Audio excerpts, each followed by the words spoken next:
అసలు దెయ్యాలుంటాయా? ఉంటే అవి మనుషుల నుండి ఏం కోరుకుంటాయి? నమస్కారం. ఈనాటి మన విశ్లేషణలోకి నేరుగా వెళ్ళిపోదాం. రక్తం తాగే ఒక భయంకరమైన పిశాచం చివరకు మనకే ఒక పెద్ద గుణపాఠం చెప్పి వెళ్తోంది. నమ్మశక్యంగా లేదు కదూ?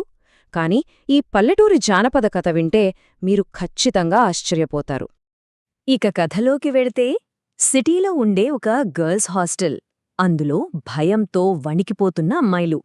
వాళ్లందరి మదిలో మెదిలే ఒకే ఒక్క ప్రశ్న: అసలు ఆ రక్తపిశాచికి ఏం కావాలి? ఎందుకు వాళ్లనే టార్గెట్ చేసింది? ఈ మిస్టరీ వెనుక ఉన్న అసలు ఉద్దేశ్యమేమిటి అనేది ఈనాటి మన ప్రయాణంలో మనం అర్థం చేసుకుందాం.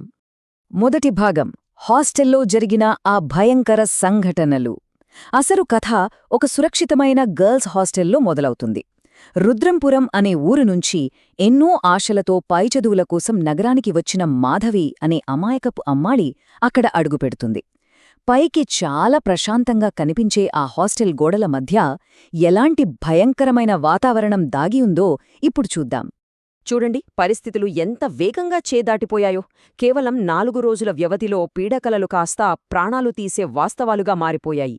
మొదటి రోజు రాత్రి శ్రీజకు కలలో దెయ్యం పొట్టింది. సరే, కల కదా అని వదిలేస్తే, రెండో రోజు ఉదయానికి అంజలి నిజంగానే చనిపోయింది.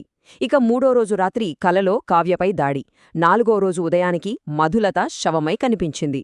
అబ్బా, వింటుంటేనే భయంగా ఉంది కదూ! ఇది మామూలు పీడకల కాదు, రాబోయే మరణానికి స్పష్టమైన వార్నింగ్. రెండవ భాగం: మాధవి కలలు, ఆ చేదు నిజాలు. ఈ భయంకరమైన వాతావరణంలో మాధవికి వస్తున్న కలలు ఒక చీకటి హెచ్చరిక వ్యవస్థలా, అంటే ఒక ముందస్తు హెచ్చరికలా ఎలా పనిచేశాయో చూద్దాం. ఇక్కడొక విషాదకరమైన కానీ ఆశ్చర్యకరమైన విషయం ఉంది. మాధవి తన కలలో రక్తం తాగే దెయ్యాన్ని చూసి భయంతో వణికిపోతుంటే, ఆమె రూమ్మేట్ రమ్య మాత్రం అదంతా ఒట్టి భ్రమ, చదువుల ఒత్తిడి వల్ల వచ్చే పీడకలలు అంతే అని చాలా తేలిగ్గా కొట్టిపారేసింది. కాని హాస్టల్ రూల్స్ బ్రేక్ చేసిన అమ్మాయిలు సరిగ్గా మాధవి కలలో ఎలాగైతే చూసిందో అచ్చమలాగే రియల్ లైఫ్లో చనిపోవడం మొదలయ్యాక గాని రమ్యకు ఆ చేదు నిజం అర్థం కాలేదు. కాని ఏం లాభం, అప్పటికే జరగాల్సిన ఘోరం జరిగిపోయింది. మూడవ భాగం: పొలిమేరా అవ్వ రాక. ప్రాణభయంతో వణికిపోతున్న ఆ అమ్మాయిలకు ఇక వేరే దారి కనిపించలేదు. అందుకే ఆ దెయ్యం బారి నుండి తమను కాపాడమని పక్కా ఊర్లో ఉండే అత్యంత శక్తివంతమైన పొలిమేరా అవ్వ దగ్గరికి సహాయం కోసం పరుగెత్తుకెళ్లారు. అయితే ఈ పొలిమేర అవ్వ మామూలు మనిషి కాదు. దెయ్యాన్ని ఎలా ఎదుర్కోవాలో ఆమెకు పక్కాగా తెలుసు. పద్ధతి చాలా సింపుల్, కాని చాలా పవర్ఫుల్. దెయ్యం దాడి చేసే ఖచ్చితమైన సమయం కోసం వేచిచూసింది.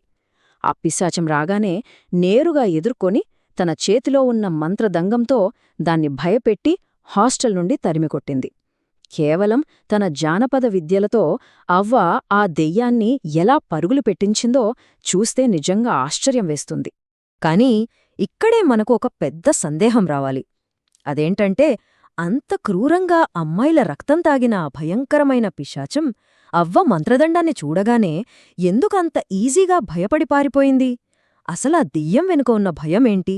దానికి నిజంగా కావాల్సిందేంటి? నాలుగవ భాగం: దెయ్యం గతం అసలు కథ. ఇప్పుడే మనం ఈ కథలోని అసలు ట్విస్ట్లోకి ఎంటర్ అవుతున్నాం.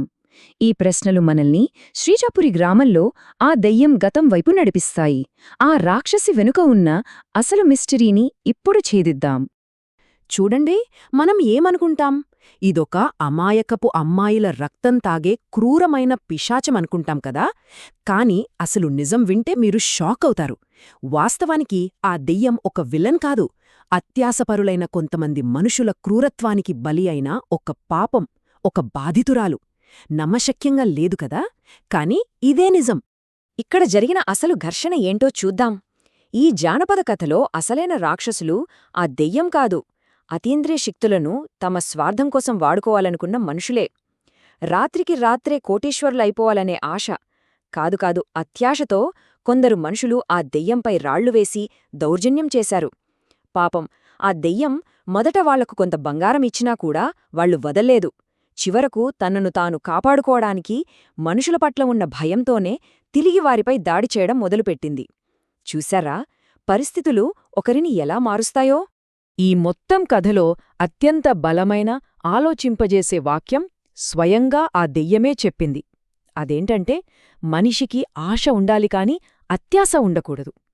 తనకు అడిగినంత బంగారమిచ్చినా ఇంకా కావాలంటూ వెంబడించిన ఆ మనుషుల అత్యాశను ఆ దెయ్యం ఎంత సూటిగా ప్రశ్నించిందో ఈ ఒక్క వాక్యం చెబుతుంది. నిజమే కదా? 5వ భాగం పాపం మరియు విముక్తి. ఇన్ని విషయాలు తెలుసుకున్న తర్వాత మన ఈ విశ్లేషణ ఒక తాత్వికమైన, ఎంతో ఎమోషనల్ అయిన ముగింపుకు చేరుకుంటుంది. ఇక ఇక్కడ్నుండి కథ ఎలా ముగుస్తుందో చూద్దాం. పొలిమేర అవ్వ తన ఇంటిని, గ్రామాన్ని నిమ్మకాయలతో ప్రొటెక్ట్ చేసుకుంటుంది. పాపం దారి దొరక ఆ భయపడిన దెయ్యం అవ్వ ఇంట్లోనే దాక్కుంటుంది. అప్పుడు అవ్వ ఆ దెయ్యం చెప్పే తన విషాదకరమైన గతాన్ని ఓపిగ్గా వింటుంది. జరిగిన కథంతా తెలుసుకున్నాక అవ్వ ఏం చేసిందో తెలుసా? దాన్ని నాశనం చెయ్యడానికి బదులుగా ఎంతో దయతో క్షమించి వదిలేస్తుంది. ఎందుకంటే అంతిమంగా ఆ దెయ్యం ఎప్పుడూ కోరుకున్నది బంగారం కాదు, బలులు కాదు, కేవలం కొంచెం ప్రేమ, ఆప్యాయత మాత్రమే. తీరని కోరికలతో చనిపోయి దెయ్యంగా మారిన ఆ ఆత్మ పొలిమేర అవ్వ చూపించిన కొద్దిపాటి ప్రేమతో పూర్తిగా శాంతించిపోతుంది. చివరకు ఆ ఆత్మ గాలిలో కలిసిపోయి శాశ్వత విముక్తి పొందుతుంది. ఈనాటి విశ్లేషణను ముగించే ముందు మిమ్మల్ని ఒక బలమైన ప్రశ్న అడగాలనుకుంటున్నాను. పగతో రగిలిపోయే ఒక ఆత్మ కేవలం కొద్దిపాటి దయ మరియు ప్రేమతో శాంతించగలిగితే, మనుషుల అత్యాశ హద్దుల దాటినప్పుడు ఈ సృష్టిలో అసలైన రాక్షసులు ఎవరు? ఆ అత్యాశతో రగిలిపోయే మనుషులా, లేక వాళ్ల క్రూరత్వంతో సృష్టించబడిన దెయ్యాలా? ఈ ఆలోచనాత్మకమైన ప్రశ్నను మీకే వదిలేస్తున్నాను. మళ్ళీ ఇంకో ఆసక్తికరమైన అంశంతో కలుద్దాం.